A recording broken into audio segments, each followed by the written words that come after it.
Hello everyone, welcome back to the channel. Hope you're well. Thank you for joining me again.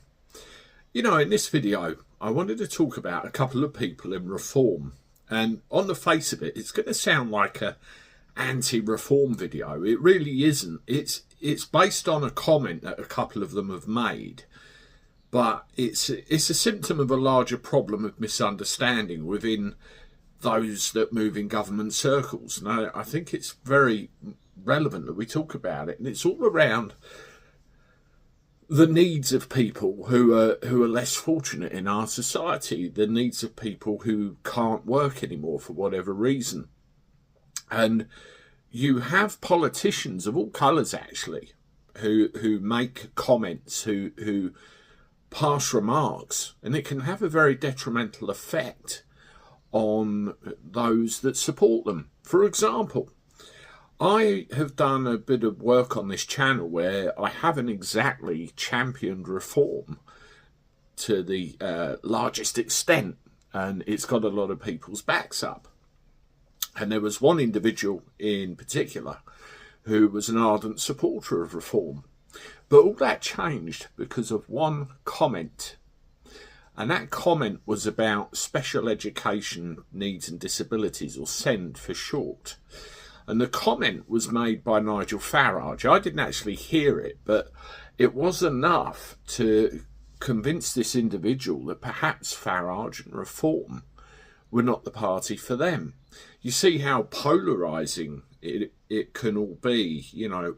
We hold our hopes up and then all of a sudden something goes very wrong. Well, politicians of all colours, and we're talking about reform now, are very capable of foobars, should we say, not saying what they really should. And one that comes out a lot in the news is Richard Tice. He's quite often accused of putting his foot in his mouth where he should really keep it closed. I want you to have a listen to this little clip I picked out. What we might need to have to say to people, look, actually, if you're on benefits, then maybe actually we need to train you in things like social care and get you into a really important job. But if they don't want to do it, what are you going to do? Take the benefits away? Then frankly, end of benefits. You can't make a lifestyle decision to sit on your backside at home watching telly whilst other people are going to work to pay your benefits. We have to have that discussion and say, if you can work, you should work. Social care work in the community is a vital part of our communities, and people have to understand that. So the attitude I get from the remarks that Richard made are very much, if you're going to make a lifestyle choice to sit on your backside and watch the TV all day, then we're not going to pay for it. You need to get out and you need to go to work. If you're not going to, or you choose not to, then you'll lose your benefits.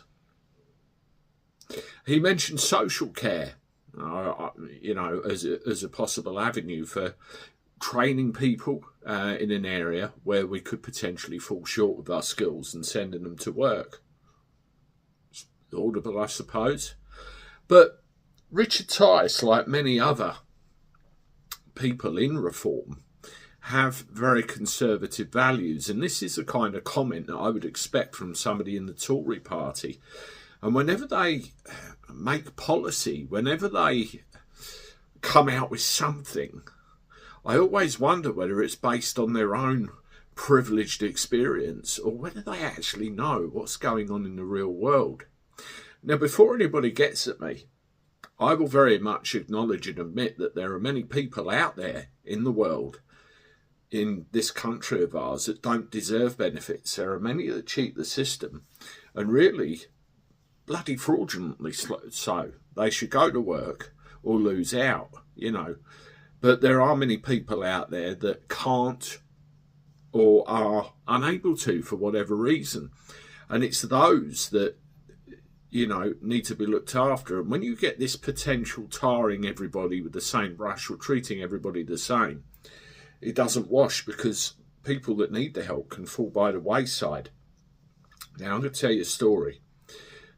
I've got a friend of mine who I have known for the better part of 30 years.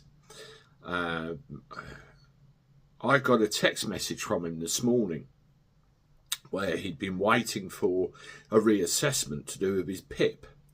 And let's just say that the assessment went in his favour, and he's got the financial assistance that he needs. Now, the problem is the situation he's in at the moment is not one of his own making. Believe you me, if he could walk out of that door with his head held high and do a day's work along with everybody else, it would mean the absolute world to him. That was another life. But the problem is you have a series of mental episodes, depression being one of them, through loss of family members, changing circumstances in one way or another, certain traumas throughout their life, coupled with ill health, severe degenerative arthritis, pains, crumbling bones, inability to walk any long distance. You get to the point where as much as you can or as much as you want to, you can't even make it for a piss in your own bathroom. That's how bad my friend now is. And he's not alone. 30 years ago, when I first knew him, he walked absolutely miles, door to door, as a salesman, really.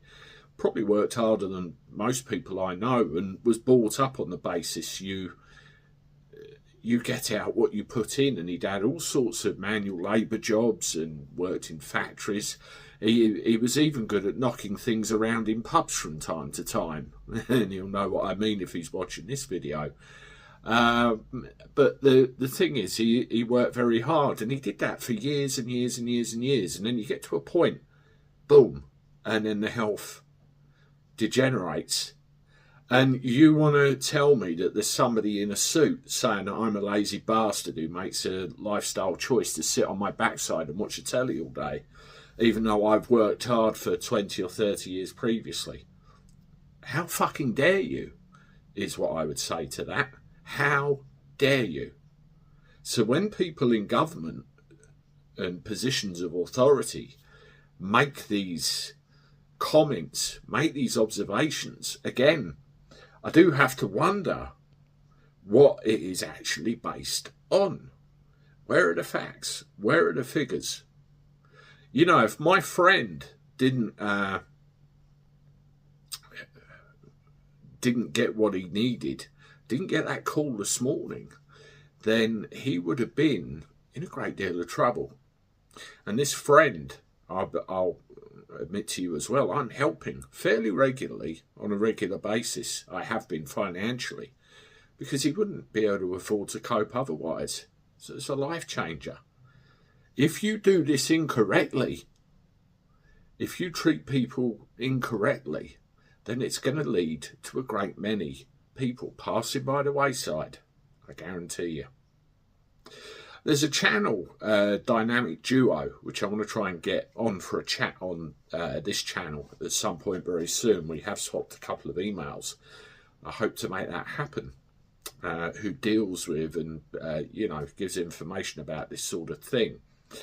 And, it's worth looking into. The help is out there if you get trouble, that's for sure. Anyway, let me know what you think in the comments. As always, thank you very much for watching.